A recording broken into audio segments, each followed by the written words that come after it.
Gracias. En esta mañana vamos a tener la oportunidad de hablar con la reguladora del Estado de Jalisco, doña Gladys García Godínez. ¿Sí? Muchísimo gusto. Muchas gracias por acompañarnos en este programa Charlie, que es un podcast.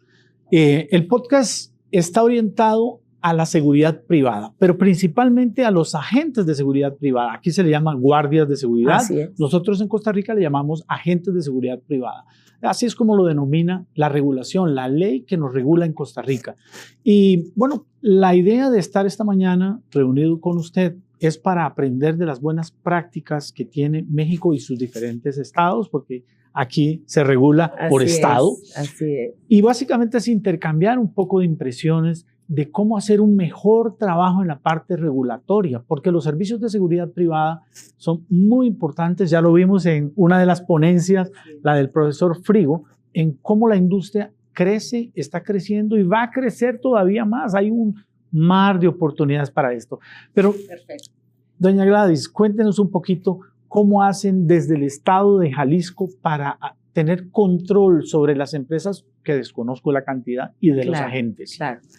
Bueno, pues antes que nada, un gusto participar con ustedes, un privilegio además poder compartir desde lo que es la realidad de la industria tan importante de la seguridad privada en un estado destacado del país, ¿no? De México. Los contextualizo un poquito. Jalisco es el tercer estado después de lo que es el Estado de México y la Ciudad de México, que tiene el mayor padrón de empresas de seguridad privada registradas en México, ¿no? Tenemos al día de hoy 265 empresas reguladas que se componen de empresas federales y empresas estatales. Hago énfasis en esto porque Jalisco es un estado que tiene una figura distinta al resto de los estados de México. Voy a tratar de no ser tan técnica para no confundirlos. Entraremos en ese tema.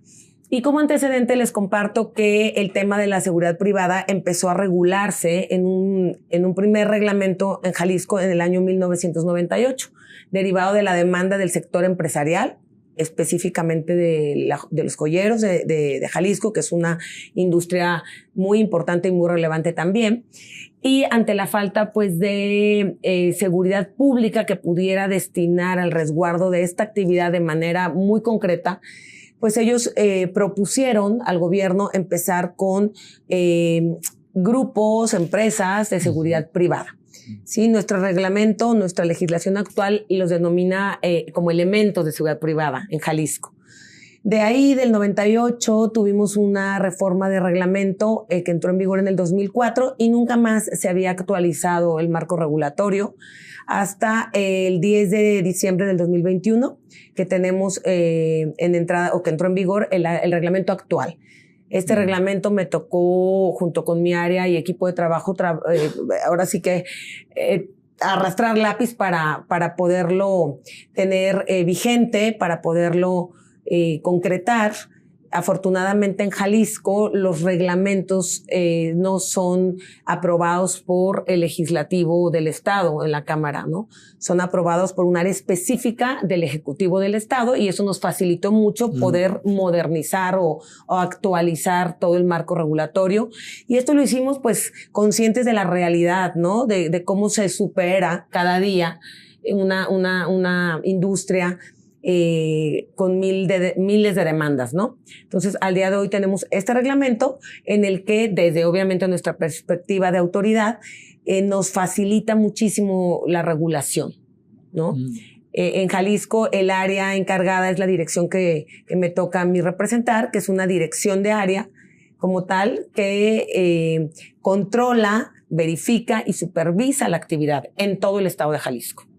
Usted mencionaba algo bien interesante ahora. ¿Cómo nace? Bueno, nace justamente por la necesidad de seguridad en un determinado sector. Así es. Que es el estado, que son los joyeros. Así es. Y por un vacío en la parte de seguridad pública. Claro. Y eso es lo que pasa. Y así es como nosotros igualmente lo vemos y lo hemos manifestado en el transcurso de las diferentes conferencias. Decía el profesor Frigo, otra vez para citarlo, sí, que la demanda de servicios de seguridad va en aumento y los servicios de seguridad pública no es que estén mal, pero no tienen el mismo, desarrollo por cuestiones presupuestarias. Entonces, ¿quién llena ese vacío? Porque la demanda existe, los empresarios, que en este caso fueron los joyeros, pero habrá muchísimos más empresarios solicitando protección, seguridad y esa necesidad. ¿Cómo cubrir esa necesidad? Bueno, a través de la seguridad privada. Ahí es donde justamente el regulador toma un papel importante, porque es el que está en medio del que compra el servicio y el que lo presta. Exactamente. Ese binomio, por así decirlo, que lo tienen muy bien mapeado en el estado de Jalisco, tiene también sus particularidades. ¿Cómo hacer? Porque debe haber igual de esas 265 empresas ilegales. Claro. ¿Cómo hacer para ir también hacia esas empresas ilegales? ¿Qué se hace en el estado de Jalisco diferente para que esas empresas ilegales, estas 265 son las legales, pero ¿qué hay de la cifra negra?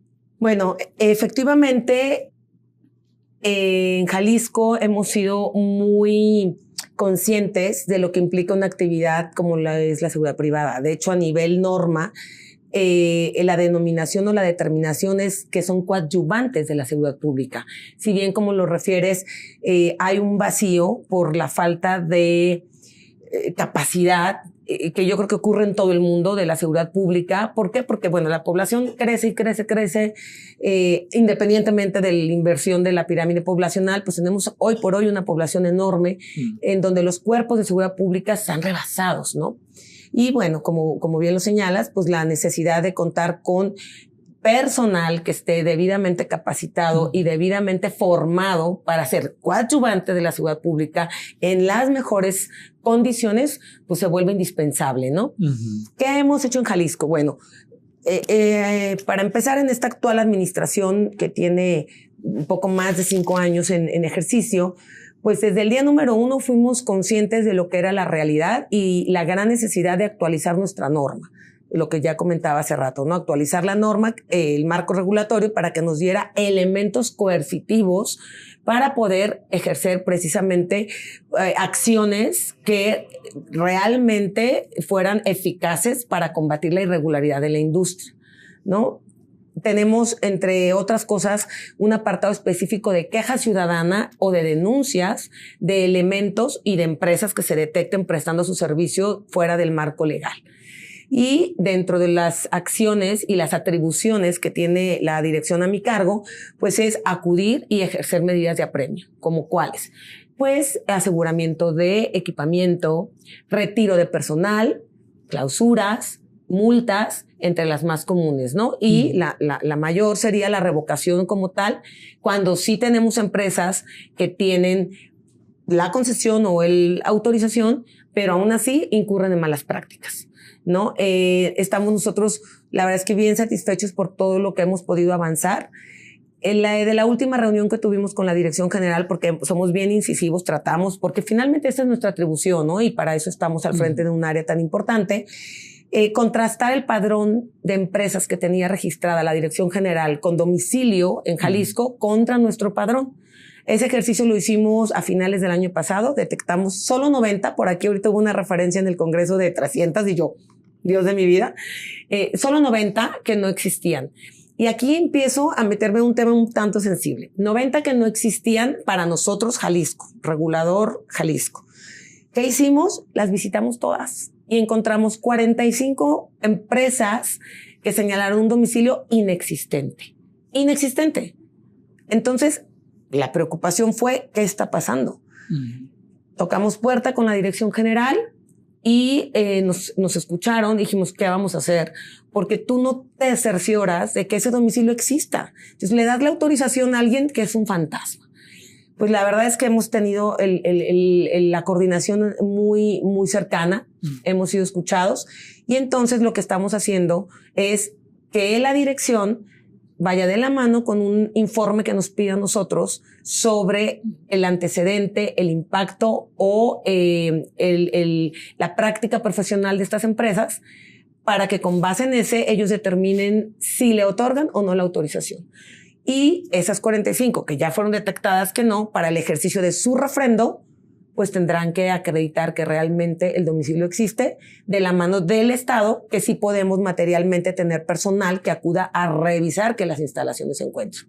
Entonces, quitando ese universo de 45, nos quedaron 35, 40 empresas que visitamos y de las cuales pudimos llevar a cabo clausuras y todas las medidas de apremio que antes les comentaba, según el caso aplicable, porque bueno, también como autoridad no podemos ir más allá de lo que las atribuciones nos permiten, para lograr que se acercaran y entraran al marco de la regulación. Entonces, eso es lo que hemos logrado, lo que estamos haciendo y lo que siempre hacemos, ¿no? Constantemente, porque es increíble ver cómo cada mes nos cambia el padrón. Empresas que dejan de cumplir y tenemos que dar de baja, o empresas que detectamos y tenemos que llamar al margen de la ley. Y esto último es un fenómeno muy interesante, porque en realidad son empresas que nacen, que mueren, que tienen un tiempo, un periodo de 1 año, 2 años, a veces menos, y vuelven otra vez. Entonces es recurrente el hecho de que haya nuevas empresas. Totalmente. Por eso es que el padrón está cambiando constantemente. Bueno, es ahí donde la labor del regulador se vuelve tan importante. El hecho de que siempre esté supervisando esto. Pero, y esto es a manera de queja, porque tengo que decirlo, en mi país, Costa Rica, no solamente tenemos la regulación para las empresas que ya están debidamente empadronadas, sino que tenemos ausencia de controles y regulación para las que no están empadronadas. Y eso es un lío, porque las empresas ilegales, por supuesto, van a seguir proliferando, van a seguir creciendo, etcétera, sin ninguna medida. Porque están en la impunidad, de cierta forma. No es como pasa con los delitos. Porque se crece exactamente, ¿no? La conducta delictiva en muchas de las ocasiones, pues por la impunidad, ¿no? No hay acciones. Y algo que no sé, y usted lo mencionó ahora, el regulador también del Estado de México mencionó la misma palabra, es coadyuvancia. Claro, y si no se tiene esa coadyuvancia de parte de la seguridad privada con la seguridad pública, ese binomio no estaría funcionando bien. Y si encima de eso está dentro de un marco oscuro porque no se identifican, pues tenemos también un problema mayor, ¿no? Definitivamente que es una gran oportunidad el poder hablar con usted de las buenas prácticas. Y me llevo también, o me voy ahora a una siguiente pregunta. Dentro de las presentaciones que vimos esta mañana, la del señor Simoes tiene que ver con lo que se está pensando en Naciones Unidas. Hasta hace varios años atrás no se tenía conciencia de la industria de seguridad tan grande que es, y hoy día estamos hablando de que Naciones Unidas quiere prestar atención a lo que es la seguridad privada, por varias razones. 1, por el tema de armamento. 2, por el tema de personal que trabaja en seguridad privada. Y por supuesto, porque quiere entender el fenómeno de seguridad privada en los países, que crece y cómo se regula. ¿Cómo vio usted esa noticia de hoy en la mañana? El hecho de que, porque usted está dentro del marco de la regulación, entonces, caramba, debe ser, no voy a poner palabras en su boca, ¿cómo lo sintió usted esa noticia de que Naciones Unidas eventualmente va a tener injerencia y también la OIT, Organización Internacional del Trabajo?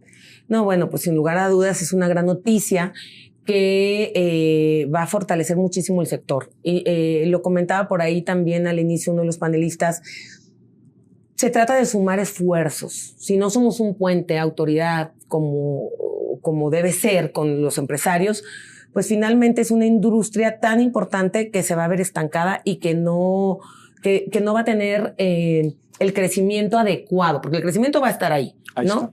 Entonces, algo de lo que también mencionaban súper importante es la importancia económica que representa el ejercicio de esta industria.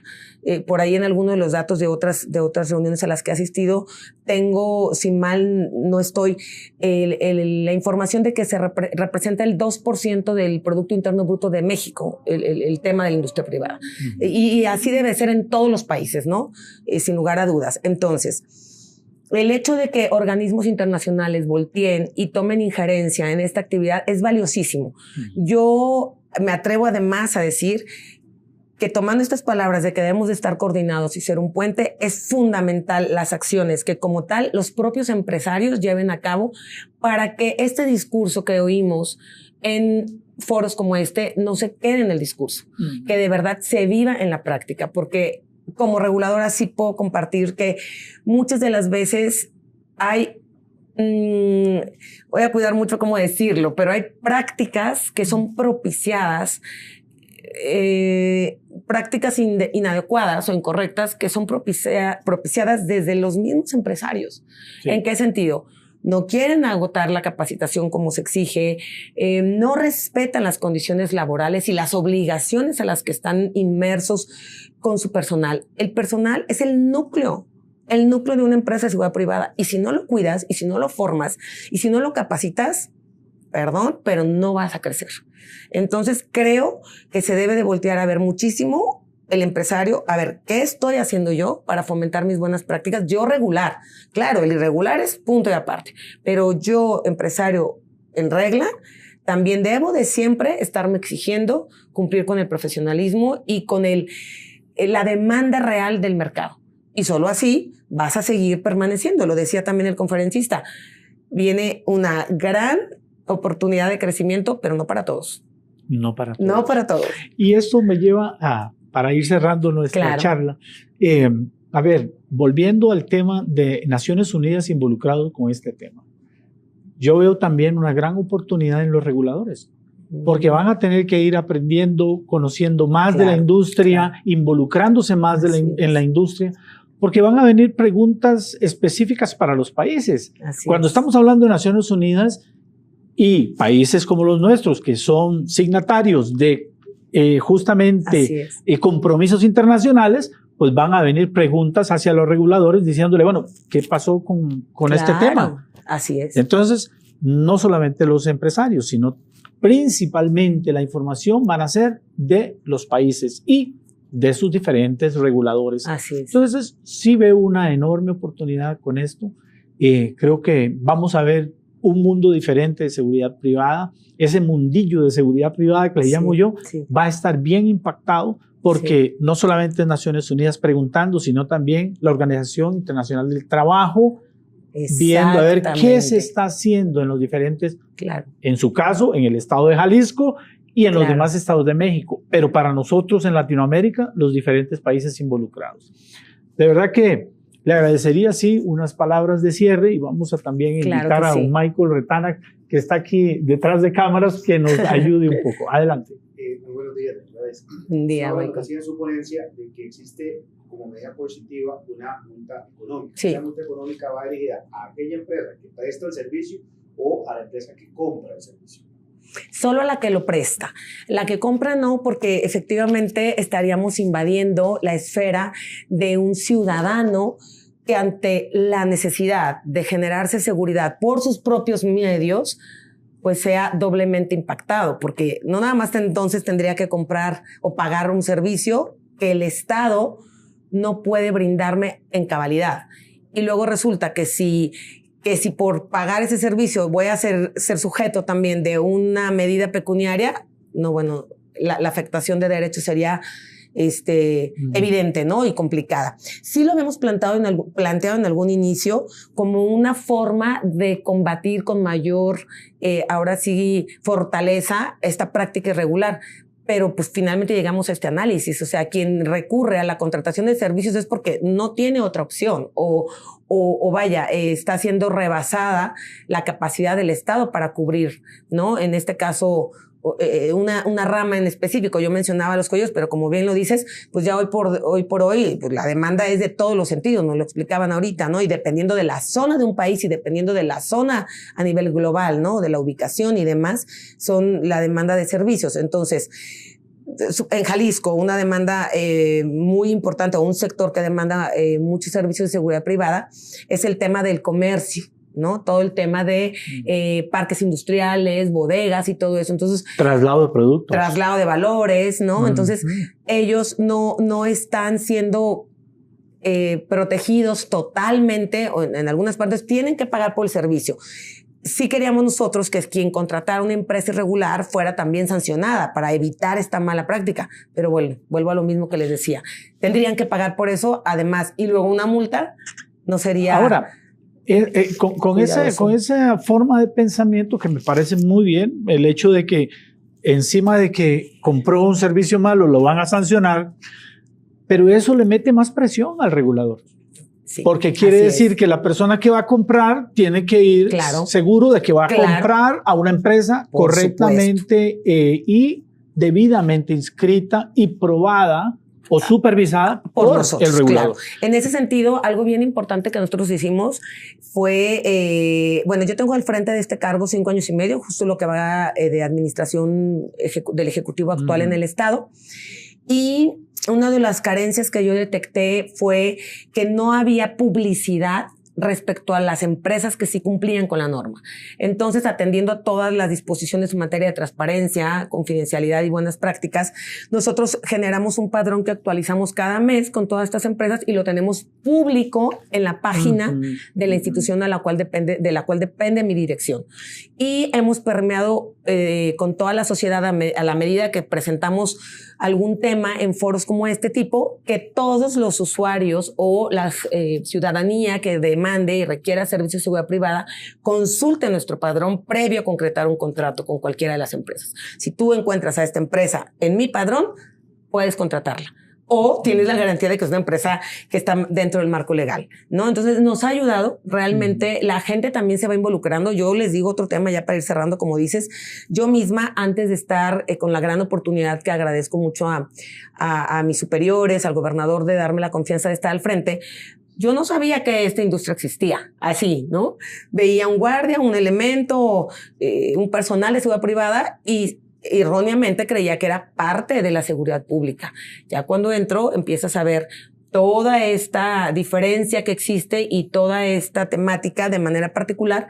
Y entonces eso pasa con toda la ciudadanía. Muchas de las veces desconocen que es un área que está bien regulada por el Estado, pero que no es parte del Estado, ¿no? En su totalidad. Entonces, pues la labor de ir generando conocimientos y permeando toda esta información con la ciudadanía me parece que es importantísima para que también ellos tengan pleno conocimiento de lo que implica en cuanto a obligaciones y en cuanto a garantía de servicios, lo que les presta una seguridad que van a contratar, porque finalmente es su recurso. Pues me encanta muchísimo el hecho de que usted haya levantado ese tema de la falta de información para el consumidor, porque eso estamos hablando, es un consumidor no informado. Y entonces no entiende por dónde viene la regulación y cuáles son los mínimos aceptables para contratar y ver a esa persona en la puerta de su negocio o en la puerta. Claro. Bueno, eso tenemos que ahondarlo y por eso justamente es que el programa Charlie Charlie viene hasta acá, viene hasta México y se dedica ¿a qué? A tratar de absorber las buenas prácticas en donde podamos trasladar este conocimiento para el servicio de quien compra, pero también para el servicio de quien lo presta, porque es muy importante. No podemos estar ignorantes de eso. Muchísimas gracias. Al contrario, gracias y los felicito por esta iniciativa y este interés de querer en su país evolucionar, así como nosotros vamos a irnos también retroalimentados con todo lo que vamos a ver en este congreso y pues para eso estamos, ¿no? Para sumar y ir más allá de lo que ahora tenemos en prácticas y mejorar cada día. Muchísimas gracias. Un gusto a ustedes. Gracias.